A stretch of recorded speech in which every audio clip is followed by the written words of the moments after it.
Bonjour, j'espère que vous allez bien. Bienvenue dans l'Agora Moderne, l'espace où les idées façon d'avenir. Je suis Mardocha Adjaï, architecte étudiant en commerce et entrepreneur. Aujourd'hui, nous reprenons la saison 2 de l'Agora Moderne. Nous revenons en force. J'ai une petite note d'information. On a deux formats à vous présenter. Un format immersion qui sera un format un peu différent de ce qu'on a pour habitude de faire, du format politique. Ce sera un format où on va aller en immersion dans l'univers de différentes personnalités publiques et même des entités, des entreprises et tout. On va essayer de découvrir ce qu'ils font au quotidien. Le deuxième format, ce sera un format Discovery, uniquement disponible sur les réseaux sociaux, Instagram, Facebook, Twitter, TikTok, un peu partout. N'hésitez surtout pas à vous abonner. Alors, et pour ce faire, ce format-là, un format décryptage, analyse critique, on va passer en revue l'actualité politique des derniers moments. Et j'ai avec moi sur la table Joël Akoun.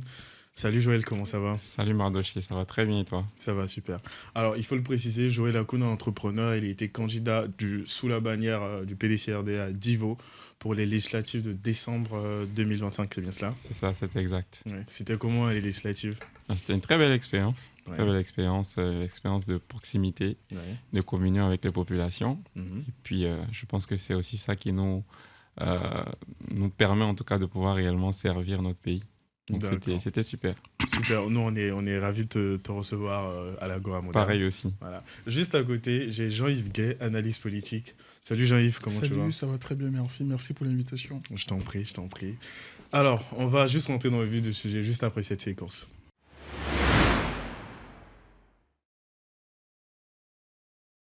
Il y a des souvenirs qui ne vieillissent jamais, même après toute une vie.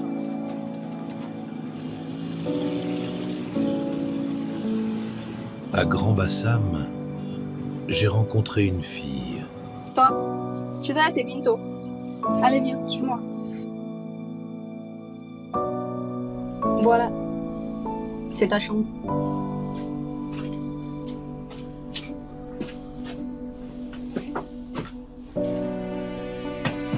Monique. Avec elle, tout semblait simple. Le monde pouvait attendre. Empire du Ghana. Dirigé par les Selukés autour du 3e siècle de notre ère, capitale Kumisalo. Très bien. Merci. À cet âge-là, on croit aimer pour toujours.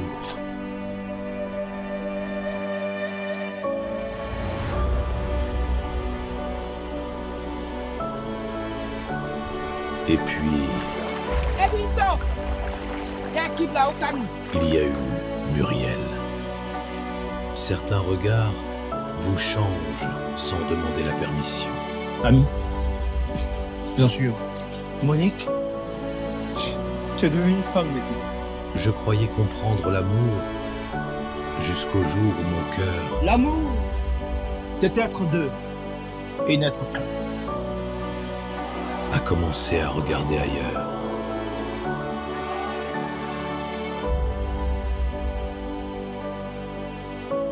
Bien. On ne choisit pas toujours Est-ce que tu veux?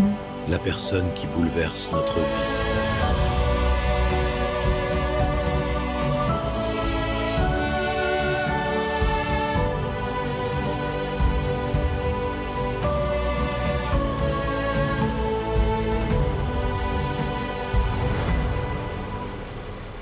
L'amour. Le premier amour. Il vous apprend à rêver avant de vous apprendre à souffrir. Et moi, il m'a fait si mal. Si j'avais su.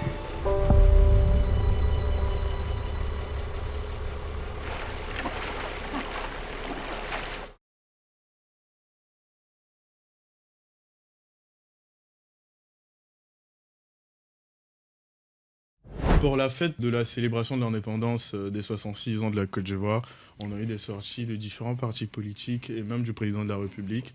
Il faut se dire que la veille, le 6 août 2026, on a le président du parti PDC-RDA, M. Tidjane Thiam, qui s'est prononcé, qui s'est adressé déjà à ses militants et par la suite aux Ivoiriens, aux populations ivoiriennes. Également le président de la République de Côte d'Ivoire, Alassane Ouattara, qui s'est également prononcé. Ils avaient tous deux des discours assez concurrents et concordants. J'ai envie de vous entendre un peu tout en chacun. Qu'est-ce que vous pensez des sorties déjà de M. Tidjane Thiam et Alassane Ouattara? Je vais commencer par toi, Jean-Yves Gay. Merci donc de commencer par moi. Merci encore une fois pour l'opportunité donc d'expression. Pour commenter les deux discours donc des deux personnalités, permettez-moi d'abord d'apporter un regard de forme avant de m'appesantir sur le fond. Sur la forme, pour dire que ces deux personnalités différentes, on a un qui est chef de l'État, qui a eu l'aval des Ivoiriennes et des Ivoiriens pour déployer sa politique publique. Donc, je rappelais qu'en octobre 2025, les Ivoiriennes et les Ivoiriens ont pris d'assaut les urnes pour renouveler leur confiance au président de la République. De notre côté, on a un Ivoirien qui est président donc, d'un parti donc, d'opposition qui est le PDC-RDA, qui depuis de longs moments gère son parti donc, à distance. On reviendra sur le fond de ce que lui-même il a. Et déjà ça te pose problème qu'il gère son parti à distance? Non, ça ne me pose pas de problème dans le fond, sauf que je conçois de la politique d'abord comme une conséquence de la morale d'abord. Je crois qu'on fait de la politique pour servir les autres. On fait de la politique parce qu'on ressent cette vocation de se mettre à la disposition de ses pairs. Et donc, étant donné qu'il n'est pas là, il ne sert pas convenablement les militants du PDC-RDA. Alors, vous ne me laissez pas finir aller au bout de mon analyse, donc il est difficile donc, de se comprendre. Donc, je disais tantôt que, à mon sens, on fait de la politique pour servir les autres. On sent un besoin de se rendre utile à sa communauté et de répondre à ce besoin-là. Quand vous regardez le parcours de M. Tidjane Thiam, l'ancien banquier français, qui est d'ailleurs un excellent parcours du fait du... Excusez-moi, je vous coupe pas. Là, vous êtes sur la personne de Thiam. J'ai demandé, en fait, que pensez-vous des discours des différents présidents? Oui, j'ai dit qu'avant d'aller sur le fond des discours, il faut faire une analyse d'abord de forme. Pour dire que les deux personnes n'ont pas le même enjeu. Okay. Alassane Ouattara, qui est le président élu par les Ivoiriens, a un discours en quelque sorte de bilan de là où la Côte d'Ivoire se situe aujourd'hui et de projection. Tidjane Thiam, vous pouvez le comprendre dans son discours, veut essayer d'exister, veut essayer de trouver le mal là où il y a le bien, veut essayer de rassurer ses militants. Et donc, je commençais par dire tantôt que ces deux personnalités différentes, donc qui n'ont pas les mêmes enjeux, qui ont des parcours différents et qui ont un contexte national qui est différent. Thiam, aujourd'hui, est en Europe ou en Asie, je ne sais plus. Je ne sais pas si depuis sa position, il a en cœur de servir la Côte d'Ivoire ou de servir les Ivoiriennes et les Ivoiriens. Alassane Ouattara est aujourd'hui aux affaires. Il est jugé au quotidien. Vous voyez un peu sur les réseaux sociaux comment les Ivoiriennes et les Ivoiriens ne manquent pas de lui dire clairement lorsqu'il y a des difficultés ou lorsqu'ils ne se sentent pas impliqués dans la politique publique. Donc Alassane Ouattara est aux affaires. C'est un président qui est aux commandes. Et puis nous demandons donc aux Ivoiriens, aux Ivoiriennes de nous juger sur la base donc, de ce qui est fait aujourd'hui. D'accord. Joël, tu as un peu entendu, il a posé des questions de savoir où est Tidjane Thiam. Mais avant cela, que penses-tu des différents messages adressés aux populations? Et puis si tu peux nous dire la position exacte de Tidjane Thiam, ça sera fort bien. Il y a des gens qui ont envie de savoir. Ok. Déjà, merci beaucoup Mardoché pour l'opportunité de pouvoir en tout cas s'exprimer et d'être sur le plateau. Je pense que au-delà de parler de la forme du fond, moi je vais aller droit au but. Parce que je pense que finalement, il n'a pas forcément répondu à la question qui était de pouvoir analyser ou donner en tout cas l'avis des discours au-delà de la position. Aujourd'hui, pour moi, c'est factuel. Voilà, que le président Alassane Ouattara est le président de la Côte d'Ivoire. C'est également factuel que M. Tidjane Thiam est le président du PDC-RDA. Donc, ce n'est pas une question de posture, ce n'est pas une question de personne. on parle vraiment de deux autorités, donc l'un qui est président de la République, comme il a si bien dit, et l'autre qui est président d'un parti politique, principal parti en tout cas aujourd'hui de l'opposition. Mais quand on remet un peu sa présidence en cause, parce qu'il y a il y a une affaire en cours en juridiction contre lui, en fait. Oui, mais ça c'est un autre débat. Ouais. C'est-à-dire que ça n'enlève pas la fonction qu'il a aujourd'hui. D'accord. Parce que d'ailleurs, la preuve, c'est qu'il faut déjà que la justice, justement, ait statué. D'accord. Et qu'on ait donc aujourd'hui, ça n'enlève pas la fonction qu'il a aujourd'hui. Est-ce que la procédure même qui est enclenchée, oui, on en parlera. On en reviendra. Ouais. Mais pour moi, c'est pas ça le sujet. C'est pas ça le débat aujourd'hui. Et c'est là où je vais parler déjà du contexte même qui nous réunit. Hein. On parle d'indépendance et aujourd'hui, quand on parle de parti au pouvoir, parti politique, d'opposition, on a l'impression qu'en fait il doit y avoir forcément une guerre ou il doit y avoir forcément une opposition fondamentale même sur des sujets qui sont évidents. Moi je dis non. Aujourd'hui on est ivoirien, effectivement, il faut avoir la lucidité de le dire. On voit que depuis 10 ans ou 15 ans, on a un pays qui a été transformé sur le plan des infrastructures. On voit de vrais progrès. Donc aujourd'hui, moi, pour parler concrètement et factuellement du discours, c'est aussi ce qui est mis en avant. Voilà, c'est aussi ce qui est mis en avant en termes de croissance, et c'est quand même aussi quelque chose qu'on entend déjà depuis 5 ans, 10 ans, 15 ans. Donc ça, c'est une réalité. Voilà. D'un autre côté, pour parler du discours justement du président Tidjane Thiam, donc qui est le président de mon parti, on voit aussi un discours pour moi en toute responsabilité qui parle du rassemblement, qui félicite d'ailleurs le gouvernement en place, le président de la République pour les efforts faits, que ce soit en termes de rapprochement, je dirais, du discours, de dialogue, plutôt entre le parti au pouvoir et les partis d'opposition, etc. Donc, pour moi, on revient fondamentalement, en tout cas, au cœur même de la célébration de l'indépendance, qui est vraiment une occasion pour que tous les fils de la nation se réunissent et puissent justement parler du bien-être, de la nation. Maintenant, qui dit rassemblement, et je vais peut-être dévancer dans ce que tu avais préparé comme question, mais pour moi, le rassemblement ne signifie pas silence. L'occasion de l'indépendance, c'est l'occasion de dire, c'est l'occasion justement non seulement de féliciter, et je pense que c'est aussi ce que le président Tidjane Thiam, et je pense, a fait de façon excellente, mais c'est également l'occasion aussi de pouvoir rappeler ou pointer du doigt, je dirais, plusieurs facteurs de la société ou plusieurs secteurs qui aujourd'hui ne fonctionnent pas correctement. Okay, et j'ai une question même par rapport à ça. Il faut avoir la lucidité de pouvoir le dire. Et le dire ne fait pas de cette personne-là ou du parti d'opposition un ennemi de la nation. Bien au contraire. Et c'est en ce sens-là que je vais m'arrêter là, qu'il prend le temps dans ce discours-là de rappeler aussi la vision fondamentale du PDCI aujourd'hui sous son mandat, avec un certain nombre de piliers, paix, sécurité, etc. Et surtout, il a dit que nous, aujourd'hui, on veut faire justement des enseignants, etc., tout ça, des enfants chéris de la nation, des entrepreneurs, des champions qui vont aujourd'hui permettre à la Côte d'Ivoire, en tout cas, de pouvoir évoluer dans le bon sens. Alors, lorsqu'on essaie de confronter, en fait, mettre en confrontation ces deux discours-là, on a le président Alassane Ouattara qui, lui, de son point de vue, essaie de se reconforter avec un bilan, d'essayer de signifier que voilà ce qu'on a dit qu'on allait faire et voilà ce qui est en train d'être fait. A contrario, le PDCI dit déjà, c'est bien ce que vous avez eu à faire, mais il y a certaines choses qu'on doit améliorer. Il y a certains points sur lesquels on n'est pas d'accord avec vous. Et certains points majeurs, d'ailleurs. On pense que votre politique, dans ce sens-là, n'est pas assez adéquate. Est-ce que, moi, j'ai envie de dire, et ma question, elle est pour vous deux, hein, vous aurez le temps de répondre tout un chacun. Est-ce que ce moment-là, le moment de célébration d'indépendance, c'est plutôt un moment de bilan, de se dire ce que l'autre a fait, c'est plus un moment de rassemblement autour même de la fête de l'indépendance, ou c'est plutôt un moment de confrontation politique, j'ai envie de dire. Jean-Viguet. Alors, confrontation politique, je ne crois pas. Mais la responsabilité du chef de l'État, à l'occasion donc, de l'anniversaire d'indépendance donc, de notre très beau pays, la Côte d'Ivoire, est de dire aux Ivoiriennes et aux Ivoiriens qui l'ont élu, pendant qu'il est en cours de mandat, de faire un bilan des acquis d'aujourd'hui. Vous dites que Tidjane Thiam, avec son parti, donc le PDCRD, a fait des propositions. Effectivement, nous ne sommes pas dans un débat de sourds. Il me semble que le président de la République est très ouvert donc, à toutes les propositions des Ivoiriens ou des partis politiques.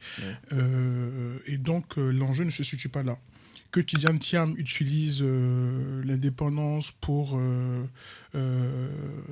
démontrer ou faire ressortir ses émotions ou ses impressions, cela n'est pas l'ordre du jour pour nous aujourd'hui. Après, il se base sur des faits concrets. Enfin, sur quels faits concrets? Je vais répondre. Dans le C'est- discours c'est- de... c'est dans le assez discours simple. de lorsqu'il Thiam, il demande la libération du militant. C'est et des que- faits qui sont concrets, voilà, il c'est demande pas la une libération invention. de- Mais je vais aller plus loin. Oui, Je vais aller vas-y. plus loin si vous permettez. En fait, c'est là aussi je parle pour moi de responsabilité et surtout de être lucide. Voilà, être lucide, c'est le mot que je vais utiliser. C'est que... Et tu penses que Jean-Yves Guet sur le plateau, il n'est pas lucide? Alors, je ne pense pas que Jean-Yves Guet ne soit pas lucide en tant que personne, mais je pense que de façon globale, aujourd'hui, l'analyse qui est faite n'est pas lucide. forcément lucide. Parce que Ok. là, on ne parle pas d'interprétation, d'émotion, on parle de choses qui sont factuelles. Et moi, je vais prendre un exemple très simple. Quand on voit aujourd'hui, justement, le beau discours que le président, justement, a adressé à la nation, je vais toucher un point qui est Lequel très président? essentiel. Le président à l'Assemblée nationale, le président de la République, quand on parle, par exemple, des sujets de croissance, etc., moi, je vais résumer en une phrase. In fine, c'est qu'on parle quand même d'une gouvernance qui date maintenant de 15 ans, pour ne pas dire bientôt plus de 15 ans. Et on nous a dit au bout de 5 ans, au bout de 10 ans, la croissance, etc. Comme je dis, c'est une évidence de voir que cette croissance, elle est en train de croître de façon exponentielle. Mais la vraie question, c'est est-ce que finalement la croissance économique qu'on nous vend ou la croissance économique qu'on nous présente à chaque fois comme bilan est aujourd'hui représentative du quotidien de la population? Parce qu'en 2020, on c'est est là censé avoir l'émergence. L'émergence, tu vois. Donc, en fait, on a parlé de l'émergence en 2015, 2016 jusqu'à 2020. Mais finalement, quel est le bilan qui a été fait de cette émergence? À quel niveau? On va nous dire, OK, au niveau des infrastructures, il n'y a pas de souci. OK. Mais on va toucher des piliers qui sont essentiels. Aujourd'hui, l'éducation. Tu l'as rappelé. Moi, j'ai été candidat lors des législatives à Divo, donc une ville dans laquelle j'ai grandi aujourd'hui. Mais quand je prends le niveau d'éducation qu'il y a eu, même dans les 10 ans, en tout cas, qui ont précédé à aujourd'hui, on est carrément en dégringolade. Et ça, c'est factuel. Quand on parle des infrastructures, d'éducation aujourd'hui, des écoles, quand on parle du matériel, d'équipement, et là, je ne touche même pas encore des sujets qui vont parler de salaire et tout, des enseignants, de conditions, etc. Donc, il y a énormément de choses, mais qui sont censées être fondamentales, justement, dans le développement d'une nation, qui, pour nous, aujourd'hui, en tout cas, on a l'impression que ces choses-là sont omises. Donc, c'est des faits. Donc, on ne peut pas parler d'émotion. Et pour toi, c'est un bilan de façade, en fait. On nous fait miroiter quelque chose, en alors fait, que derrière, c'est je pas vraiment ce qui je est. n'irai pas jusqu'à dire qu'on nous fait miroiter, parce qu'il y a certains paliers, comme je l'ai dit, comme je l'ai admis, sur lesquels il y a de réels progrès. Je reviens encore quand je parle d'infrastructure, quand je parle aujourd'hui de l'investissement aujourd'hui privé. Aujourd'hui, la Côte d'Ivoire devient une terre aujourd'hui où beaucoup de gens ont envie d'investir, etc. Donc ça, c'est du concret. Maintenant, on le fait pourquoi? Et c'est là où je vais en venir à ce qu'il disait tout à l'heure. On parle de servir qui? On parle de servir la nation. Donc, en fait, on ne peut pas parler de servir la nation pendant que finalement, ce à quoi cette croissance-là, en tout cas, profite, ce n'est pas la grande majorité de la population. Et ça, c'est factuel. Une partie, en fait, c'est factuel. Okay. On prend aujourd'hui l'éducation en Côte d'Ivoire, la moitié, ou pour ne pas dire plus de la moitié de la Côte d'Ivoire est analphabète. Donc, qu'est-ce qu'on a fait au niveau de l'éducation? On prend aujourd'hui la santé. Les mêmes Ivoiriens dont ils parlent, qui se plaignent sur les réseaux sociaux, sont toujours en train de parler des problèmes qu'on a dans nos CHU, dans nos hôpitaux, etc. Le coût de la santé et tout. C'est des faits. On va parler, même aller plus loin, et je vais m'arrêter là. On va parler de pouvoir d'achat. Aujourd'hui, ce pouvoir d'achat, comment aujourd'hui il est vécu par la population? Il y a eu beaucoup de sujets. Dernièrement, on parle de coûts de carburant et tout, etc. On n'est pas en train de dire que toute la responsabilité incombe justement à l'État de Côte d'Ivoire, parce qu'on est dans une économie qui est mondiale. Mais le vrai point, et ce qui est reproché aujourd'hui à la gouvernance en place, on parle de soucis justement de transparence. Le rôle de l'État, au-delà de pouvoir justement créer l'équilibre avec toutes les organisations, le FMI, etc., qui permet de pouvoir baliser un peu le niveau d'augmentation du pouvoir d'achat, c'est surtout d'être transparent vis-à-vis de sa population et de pouvoir anticiper ce genre de choses quand on sait qu'ils vont arriver. Aujourd'hui, est-ce qu'un Ivoirien lambda est capable de dire, en fait, c'est quoi la répartition même qui est faite justement au niveau de comment le carburant il est subventionné, quelle est la part qui est prise par l'État, etc. C'est de ces vrais sujets-là qu'on parle. Et c'est là où on a besoin d'avoir plus de transparence, plus de communication, et qu'on fasse aussi un bilan qui soit concret et réaliste, et non resté. Il n'y a pas de réponse claire. Ne répond pas convenablement. Et c'est là où on attend justement. Et j'aurais pu continuer en parlant justement de la justice, etc. Je pense qu'on aura l'occasion d'en revenir. Mais c'est factuel. Ouais. Jean-Yves, est-ce que tu veux rebondir sur ce qu'il a dit?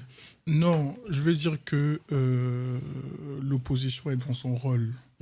Il y a une grande différence entre, dans un parc de natation, être spectateur donc, du club, et être nageur, en train de nager 1000 ou 2000 km. Moi, je suis nageur, permettez-moi de tirer cet exemple-là.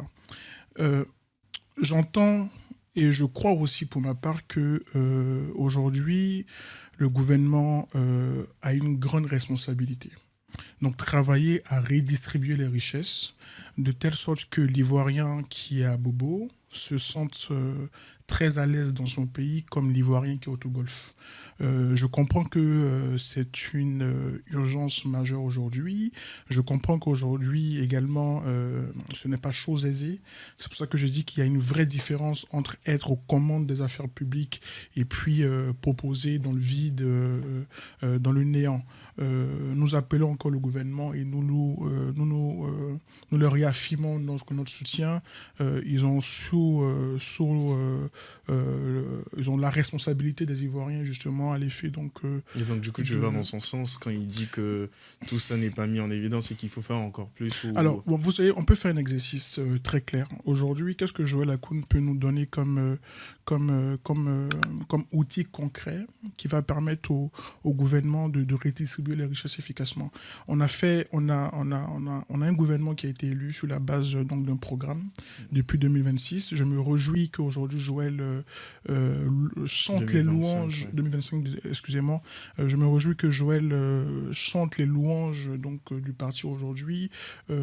J'entends le fait que tout n'est pas parfait. Il salue les progrès. J'entends que tout n'est pas parfait. Hier encore, son président, à l'occasion de son discours, je le cite, a dit « Je salue très respectueusement le président de la République ». Il a salué le fait que la Côte d'Ivoire d'aujourd'hui est en grande partie de son fait. Donc pour nous, c'est une avancée. Nous sommes à la charge, nous sommes donc au travail. Il revient aux partis d'opposition, notamment le MGC, le PDCI, le COGEP, d'être moins dans une logique de saut et donc de proposer des idées et puis de débattre sur la scène politique. Mais je tiens à rappeler que la gestion des affaires publiques dans la réalité est très différente de ce qui pourrait être considéré comme l'ASPRE. D'accord, ça s'entend. Mardoché, c'est... Oui. Non, moi, je veux quand même... Je veux me permettre de revenir sur certains points rapidement. Alors, je trouve quand même qu'il y a beaucoup de... Il y a quand même pas mal de contradictions et puis de choses quand même qui sont inexactes. Quoi, par exemple par exemple, de façon très claire, Jean-Yves va parler de louer il a parlé quoi de louanges, c'est ça, je pense. C'est pas exact. Non, j'en venir. J'en venir. Oui, mais les expressions, les mots ne sont pas bien posés au bon endroit parce que les qualificatifs ont un sens. Et en fait, pour moi, la posture, et c'est comme le discours du président Thiam, elle est cohérente. Je pense que c'est l'un justement des rares opposants politiques, en tout cas en Côte d'Ivoire, qui dès le départ a toujours, et je pense que pour moi cette dynamique ou cette logique elle n'a pas changé, il a toujours admis les progrès ou les choses qui étaient faites de façon concrète. Maintenant, là où je pense que... Sur ça, vas-y rapidement. Oui, et là où je pense qu'il y a un problème, c'est quand on ne veut pas admettre finalement que tous ces secteurs-là, et je le répète encore, c'est des choses qui sont factuelles. Et j'ai pris des exemples qui sont très concrets. Jean-Yves n'est pas revenu là-dessus. Vous pensez que c'est de la mauvaise foi et en fait, l'éducation, c'est de la mauvaise foi, la santé, c'est de la mauvaise foi, et je vais plus loin. Le pouvoir d'achat, je vais reprendre la question sur les points concrets. Si tu me permets justement, Mardoché, de revenir dessus, mais il y a quand même quelques points. J'ai deux dernières questions. Oui, il y a deux questions, mais oui, bon, je pense que c'est quand même important de pouvoir revenir, parce que pour moi, c'est le fond du sujet. Tout le reste, c'est de l'habillage, c'est des formes, comme Jean-Yves le disait. Mais aujourd'hui, quand nous, jeunes, nous venons nous asseoir sur ces plateaux-là, nos frères qui sont à Guibéroa, nos frères qui sont à Daloa, nos frères qui sont au Diéné, ils ne sont pas là pour venir entendre des discours de forme. Ils veulent entendre du concret. Aujourd'hui, au niveau de l'éducation, qu'est-ce que l'État nous propose? Et c'est là où je vais venir à ce qu'il dit. Et c'est le plus gros, c'est le plus gros problème. C'est le plus gros budget même au niveau du gouvernement de l'éducation. Exactement. On ne peut pas faire un débat. On ne peut pas faire... Permettez-moi de... Non, je finis rapidement, Jean-Yves, parce que je vous ai laissé tout à l'heure terminer. Avec des temps de parole. Je vous ai laissé terminer. Mais vous avez le temps de parole. On ne vous a pas coupé. Vous êtes allé au bout. Donc, j'ai aussi le droit de revenir là-dessus, de pouvoir insister. Et Jean, il va parler de propositions qui sont concrètes. Mais les propositions qui sont concrètes, le président Tidiane m'en a parlé hier dans son discours. Je vais peut-être étayer. Aujourd'hui, si on parle d'éducation, il y a beaucoup de facteurs qui permettent d'améliorer la condition aujourd'hui de vie des enseignants. Non, je vais prendre un exemple. C'est du populisme. La condition d'aujourd'hui de vie des enseignants, les infrastructures aujourd'hui, sachant que, moi, je vais préciser, et c'est pas du populisme, c'est de la réalité. Aujourd'hui, vous voyez, dans un pays comme la Côte d'Ivoire, quand on voit tous les budgets qui sont aujourd'hui dépensés, et quand je dis budget, tout l'argent plutôt, pour être plus précis, qui est dépensé dans des campagnes électorales de personnes qui occupent des fonctions ministres, maires, etc., tout ça, qui ne sont pas capables, dans un contexte normal, de pouvoir mettre à disposition ces mêmes finances-là pour contribuer au développement de leur communauté ou leur localité. Il y a beaucoup de questions qui se posent. Donc moi, ce que j'aimerais aujourd'hui, c'est que de la même façon qu'on a admis certains progrès, il faudra aujourd'hui qu'au bout de 15 ans, on ne soit plus justement dans des histoires de forme, mais qu'on adresse des sujets de fond. Et ces sujets de fond, les Ivoiriens en parlent tout le temps, comme il a dit sur les réseaux sociaux, et il n'y a aucune réponse. Depuis tout à l'heure, Jean-Yves a pris la parole, il a parlé de choses contextuelles, etc. Bon, pour l'instant, je n'ai vu aucune réponse factuelle sur les sujets aujourd'hui qui concernent les Ivoiriens. En fait, ce n'est pas... En 30 secondes. Tu pourras rebondir en fait avec la question que j'ai enclenchée. Non, tu pourras rebondir avec la question que j'ai enclenchée. J'avais envie qu'on parle de déguerpissement. Le président Alassane Ouattara en a parlé dans son discours. Il a dit qu'il y aura des enquêtes qui seront menées et puis il y aura des têtes qui vont tomber. Moi, j'ai envie de dire, tu as parlé de... Permets que je te tutoie, hein. D'ailleurs, je le fais depuis tout le temps, excuse-moi. Tu as parlé de Abobo, tu as parlé de Golf. Moi, j'ai envie qu'on parle de Mankono, où il y a eu des déguerpissements là-bas par le ministre gouverneur Sissi Bakongo. Lorsqu'il sort d'Abidjan, il n'a plus sa casquette de gouverneur. Mais à quel poste ou avec quelle casquette il intervient à Mankono pour faire déguerpir les gens? Et Alassane Ouattara, le président, signifie qu'il y aura des têtes qui vont tomber. Est-ce qu'on peut estimer qu'il pourra faire partie de ces personnes-là pour qui des têtes pourront tomber? D'accord, merci pour la question. Je vais y répondre avant de... je me permets, Joël, s'il te plaît... En fait, je crois que le débat public a besoin de clarté. Je ne suis pas en train de dire que tout ce que le parti au pouvoir a fait est positif. J'entends et je salue la force de proposition de l'opposition sur des sujets qui peuvent nous permettre justement de faciliter le vécu des Ivoiriens et des Ivoiriens. On a parlé notamment de redistribution des richesses, on a parlé d'autres sujets, notamment l'éducation. Mais est-ce que vous pouvez être honnête et de dire que l'état dans lequel le président de la République, son Excellence M. Alassane Ouattara, récupère le pouvoir en 2011, et aujourd'hui, en 2026, il y a radicalement un gros changement. Aujourd'hui, moi, j'ai l'opportunité de discuter avec beaucoup de jeunes qui se sentent très heureux de fréquenter les universités donc publiques. Je me réjouis de voir qu'aujourd'hui, il y a une liberté d'expression quand même incroyable. Je rappelais que sous le président Laurent Gbagbo, il y a eu Assalé Tchemoko qui a été mis en prison pour avoir dénoncé l'achat des concours. Je rappelais qu'aujourd'hui... sur le plateau de NCI 360. C'est même Assalé Tchemoko fait l'objet de plein d'enquêtes et d'interrogations à chaque fois qu'il dénonce des choses. Sur le plateau de NCI 360, des opposants s'expriment comme ils veulent, ils ne sont pas inquiétés. Et donc, non, mais ça, je ne suis pas d'accord. En Côte d'Ivoire, les gens sont inquiétés lorsqu'ils s'expriment. Ils ont peur de s'exprimer, en fait. Oui. Encore une fois, je veux dire, je ne suis pas responsable de l'interprétation ou de l'émotion des autres. Non, là, on ne parle pas d'émotion. On a des gens qui ne peuvent pas s'exprimer parce qu'ils estiment que lorsqu'ils finiront de s'exprimer, ils iront en prison. Kone Katinan sur NCI à dire que... Là, vous me parlez d'homme politique. Là, je parle en fait du citoyen lambda qui a envie de se prononcer sur la chose publique en Côte d'Ivoire. Il estime que lorsqu'il va se prononcer, la suite sera... Mais moi, Jean-Yves Gué, à 24 ans, j'étais sur le plateau de NCI en train de m'exprimer. J'ai pas été inquiété. La responsabilité de chaque Ivoirien, c'est de dire que j'ai quelque chose à dire, je veux m'exprimer et je m'exprime. Oui. Aujourd'hui, avec la liberté d'expression sur les réseaux sociaux, vous voyez comment les jeunes et comment les gens allument les caméras et s'expriment comme ils veulent. Ils disent ce qu'ils pensent. L'Ivoirien qui se sent complexé ou qui a peur de s'exprimer, enfin, je ne suis pas responsable de ses émotions. Tout le monde est libre de s'exprimer dans le respect de ce que la loi prescrit. Et voilà. Pour revenir à votre question sur le déguerpissement, je veux, à l'entame de mes propos, exprimer toute ma solidarité à tous ces Ivoiriennes et ces Ivoiriens qui se sont retrouvés à la rue du jour au lendemain. C'est une situation ignoble. C'est une tragédie qui n'a pas son sens. Je pense que même dans le déploiement d'une politique publique, il faut garder une certaine humanité, une certaine sociabilité vis-à-vis de son prochain. Et là, est-ce qu'on peut dire que le gouvernement a échoué à ce niveau-là? Non, vous savez, le gouvernement est à la tâche, au travail. Vous avez rappelé que le président de la République a pris l'engagement d'aller jusqu'au bout des enquêtes. Il a aussi pris énormément d'engagements. On devait avoir un procès contre la rébellion qui n'a jamais eu lieu. On devait avoir plein de procès sur des détournements qui n'ont jamais eu lieu. Moi, je peux vous dire, pour avoir l'occasion d'aller très souvent à la recherche de l'information, de discuter avec pas mal d'autorités qui sont aujourd'hui aux affaires, je peux vous dire que le président de la République a pris à bas-le-corps ce sujet-là. Vous discutez avec des gens qui sont dans le système. Et pour l'Ivoirien lambda qui n'a pas pour habitude de discuter avec ces personnes et qui veut savoir ce qui se passe, qu'en est-il en fait? Écoutez, mon propre père qui m'a mis au monde, que Dieu lui donne la santé nécessaire pour continuer à vivre longtemps, est du PDC-RDA. Il est délégué communal du PDC-RDA. Il est membre du bureau politique, c'est une figure influente du parti. Ça n'engage pas le fait que j'ai des valeurs, j'ai des principes.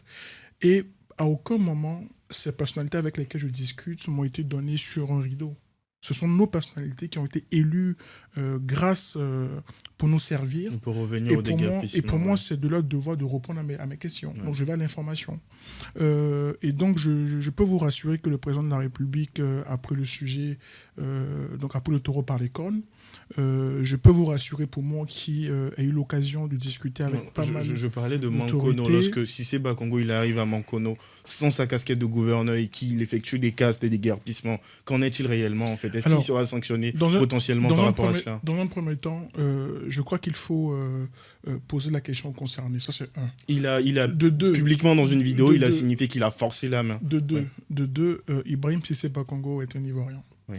Moi, je crois au fait que Joël de Divo peut accueillir Jean-Yves Divo. Oui. Moi, pendant les élections législatives, j'ai parcouru la Côte d'Ivoire, j'étais à Guitry, j'étais partout. Si Ibrahim Bakongo a posé un acte qui est contraire à la loi, et si vous me permettez, j'utilise votre plateau pour appeler avec toute... Enfin, je peux connaître la fermeté du président de la République, d'appeler le président de la République à prendre toutes ses responsabilités pour ensuite faire un éclairage là-dessus. Mais je ne souhaite pas qu'on se déverse dans un débat sans avoir toutes les conclusions nécessaires. Vous avez vu l'affaire, par exemple... Il n'y a aucune enquête sur ça, en fait. Non, par exemple, c'est ce que vous dites. On a non, à Mankono, il n'y a aucune enquête. Là, on est sur le cas de Koumassi, mais à Mankono, il n'y a eu aucune enquête. Bon, enfin, on ne va pas monopoliser la parole. Il y a eu un déguerpissement, par exemple, à Koumassi. Rapidement, Joël va se prononcer. Vos militants de l'opposition... Moi, je ne suis pas militant d'un parti politique. Les militants... Je suis juste un citoyen lambda qui voit des choses et qui parle. Les militants de l'opposition ont saisi les Ivoiriens par l'émotion. On dit que le PP qui avait déguerpi était introuvable, était caché par soi-disant des militants du parti. Mais la justice a fait son travail, a pondu un communiqué. Aujourd'hui, il est arrêté il est arrêté par la justice. Et la justice suit son cours. Et donc aujourd'hui, il faut faire confiance à l'état de droit. Nous sommes dans un pays sérieux et donc laissons la justice aller au bout de leur... Il n'y a pas de souci. Joël, excuse-moi, on n'aura pas le temps pour que tu développes sur ça. Je vais juste prendre un dernier mot et puis j'ai une petite dernière question. Est-ce que Tidiane Tcham est en exil? Et pourquoi est-ce qu'il ne rentre pas en Côte d'Ivoire? Alors, je pense quand même que c'est important en quelques secondes de rebondir là-dessus. Hein, parce que quand je parlais des sujets de fond en quelques secondes... Oui, non, il n'y a pas de souci, je ne vais pas m'étaler. En fait, il faut simplement savoir que le gouvernement, comme il dit aujourd'hui, a été élu par les Ivoiriens pour dérouler un programme et pour que nos institutions, justement, puissent sauvegarder et protéger les Ivoiriens. Je trouve quand même assez triste qu'on nous parle de laisser la justice faire son travail quand on a une personne, un individu, qui était capable de pouvoir mettre des milliers de personnes à la rue, dehors, sachant qu'on sait très bien qu'une procédure de déguerpissement suit une procédure de dégoût. Pourquoi une procédure... Mais laisser la justice aller au bout je pense que le PDC est un parti de paix. Bon. Mais justement, si on va dire que les personnes ou les autorités avaient fait leur travail comme il se devait, on ne serait pas ce cas de figure-là. Et le cas de Koumassi, il y en a un pléthore dans différents secteurs d'activité. Donc je pense qu'au bout de 15 ans, on a quand même beaucoup de matière à pouvoir. Maintenant, pour revenir sur le sujet, alors je ne répondrai pas à la question concrète ce n'est pas à moi de répondre aujourd'hui là si le président Tidiane Tcham en exil ou pas. Ce que le PDCI dit, et encore une fois c'est là où je parle de cohérence, c'est qu'on nous dit effectivement que factuellement, fondamentalement, il n'y a pas de procédure judiciaire, etc. qui l'empêche de rentrer en Côte d'Ivoire. Mais on a, en tant que parti d'opposition, en tant que leader d'un parti d'opposition principal, on a juste besoin d'avoir des garanties qui sont formelles et factuelles, qui lui garantissent tous ses droits. C'est simplement ça. Vous avez signifié qu'il était juste en mission et qu'il allait revenir. Voilà. Mais bien sûr, la mission n'est pas encore terminée. Mais bien sûr, en fait, le départ, ou pour ne pas dire la raison qui emmène une personne à se déplacer d'un point à un autre, n'est pas celle-là qui justifie le fait qu'il y reste. D'accord, C'est clair. merci, on va terminer ça. On n'a pas assez de temps, désolé, Non, Jean-Miguel. moi- On aura d'autres Ah, possibilités de Je crois revenir. que c'était pour reprendre. Oui, oui, on aura d'autres possibilités. Pas de Et problème. puis, merci à vous de nous avoir suivis sur ce format. On n'a pas eu énormément de temps. On a fait au mieux qu'on pouvait. Merci de nous suivre, de commenter, de partager, de liker et puis passer une agréable journée chez vous. Au revoir.